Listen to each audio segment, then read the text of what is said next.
హే friends, నేను మీ Mutya. Welcome back to smart Muthu's kitchen YouTube channel. ఈ రోజు మన రెసిపీ ఏంటంటే సాంబార్ చూపిస్తున్నానండి. చాలా రుచిగా ఉంటది, అలాగే చాలా సింపుల్ గా అండ్ తక్కువ టైంలో చేసేసుకోవచ్చు. ఇంట్లో ఉండే వాటితోనే చక్కగా సింపుల్ గా టేస్టీగా చేసుకునే రెసిపీ ఇది.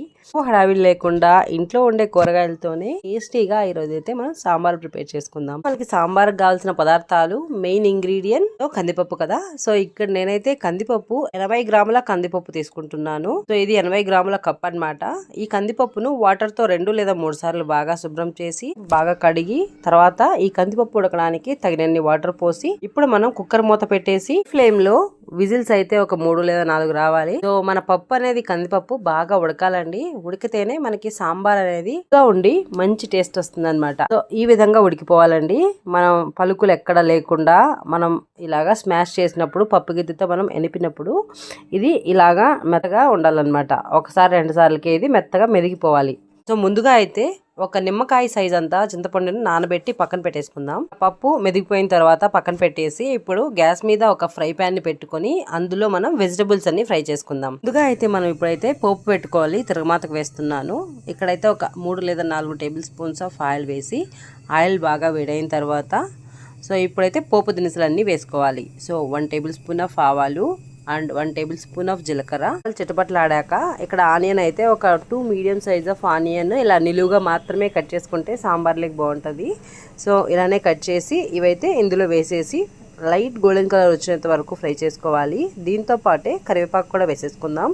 ఆనియన్స్ ఇంకా మొత్తం ఫ్రై అయిపోక ముందే కొద్దిగా ఒక 2 మినిట్స్ ఫ్రై అయిపోయిన తర్వాత సో దీంతో పాటే మనం క్యారెట్ ఇక్కడ నేను మీడియం సైజ్ ఆఫ్ క్యారెట్స్ ఒక 2 తీసుకుంటున్నాను. తో పాటే అన్ని వెజిటబుల్స్ ఒకేసారి వేసేసుకుందాం. సో దట్ అన్ని ఒకేసారి ఫ్రై అయిపోతాయి అనమాట. సో పచ్చిమిర్చి ఒక 4 మధ్యలోకి ఇలా కట్ చేసి వేసేసుకొని జస్ట్ ఒక్కసారి అన్ని ఇలా మాడిపోకుండా ఒక్కసారి ఇలా ఫ్రై చేసుకొని తర్వాత బీన్స్ వేసుకుందాం. ఇక్కడ నేనైతే ఒక 100 గ్రామ్స్ ఆఫ్ బీన్స్ అయితే వేస్తున్నాను. సో ఇలా సన్నగా కట్ చేసుకొని వేసేసుకునేది అనమాట. దీంతో పాటే 2 బాగా పండిన టమోటాలు సన్నగా కట్ చేసి వాటిని కూడా వేసేసుకుందాం. సో అన్ని వెజిటబుల్స్ ఒకేసారి వేసేస్తే అన్ని ఒకేసారి ఫ్రై అయిపోతాయి అనమాట. ఇప్పుడు ఒక 1/2 టేబుల్ స్పూన్ ఆఫ్ పసుపు అండ్ తగినంత ఉప్పు వేసేసుకుందాం. ఇక్కడైతే నేను కల్లుప్పు 2 టేబుల్ స్పూన్స్ వేస్తున్నాను. సో లాస్ట్ లో మళ్ళీ సరిపోకపోతే చూసుకొని వేసుకోవచ్చు. సో దీంతో పాటే సో ఇక్కడ మనకి ముల్లంగి నేను ఒక 3 ముల్లంగి మీడియం సైజ్ ముల్లంగి తీసుకొని కూడా వేసేస్తున్నాను. ముల్లంగికి చక్కగా పీల్ తీసుకొని వేసేసుకుంటే సరిపోతుంది అనమాట. సో చక్కగా అన్ని ఒకసారి కలుపుకుందాం. తో పాటే చక్కగా మనకి తగినంత కారం కూడా వేసేసుకుందాం. ఇక్కడ నేనైతే 1 టేబుల్ స్పూన్ ఆఫ్ కారం మాత్రమే వేస్తున్నాను. సో సరిపోతుంది అనమాట. మీకు కావాలంటే కొద్దిగా ఎక్కువ కూడా వేసుకోవచ్చు.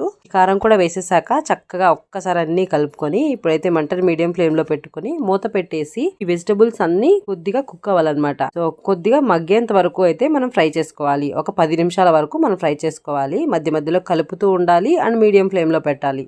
ఇప్పుడే కుక్ అయిపోయాయి అనుకోండి, మనం మళ్ళీ కందిపప్పు అండ్ పులుపు పోసిన తర్వాత చింతపండు ఉడకడానికి చాలా లేట్ అవుతుంది. అందుకని ఇప్పుడే మాక్సిమం ఇవి చాలా వరకు ఉడికిపోవాలి. 80% ఉడికిపోవాలి. ఉడికిపోయిన తర్వాత మనం కందిపప్పు పక్కన పెట్టుకున్నాం కదా, సో మెదిపేసి ఆ కందిపప్పును ఇప్పుడు పోసుకోవాలన్నమాట. ఇందులోకి చింతపండు రసాన్ని కూడా ఇందులో పోసేసుకోవాలి. పోసేసుకుని చక్కగా కలిపి దీంతో పాటే కొత్తిమీర కూడా బాగా శుభ్రం చేసి సన్నగా కట్ చేసి వేసేసుకుందాం. అన్ని వేసేసిన తర్వాత ఇప్పుడైతే బాగా కలుపుకోవాలి. సో నీళ్ళు ఇక్కడైతే నేనైతే ఒక 100 to 150 ml పోసానండి. సాంబార్ చిక్కగా ఉంటేనే బాగుంటది కాబట్టి మీరు చూసుకొని పోసుకోవాలి. ఇలా బాగా ఒక్కసారి కలుపుకున్న తర్వాత వాటర్ కూడా పోసేసుకొని మూత పెట్టేసి ఒక 10 నుంచి 20 నిమిషాల వరకు మీడియం ఫ్లేమ్ లో మధ్యలో కలుపుతూ సాంబార్ ని ఉడికించుకోవాలి. వెజిటబుల్స్ ఆల్రెడీ 80% ఉడికిపోయాయి కాబట్టి ఇంక 20% కూడా ఉడికేంత వరకు మనం ఉడికించుకోవాలన్నమాట. అంతేనండి, సాంబార్ తయారైంది. ఇలా చిక్కగా ఉంటే అద్భుతంగా ఉంటది సాంబార్. ఓన్లీ రైస్ లోకే కాకుండా సో ఇది టిఫిన్స్ లో కూడా చాలా బాగుంటదండి.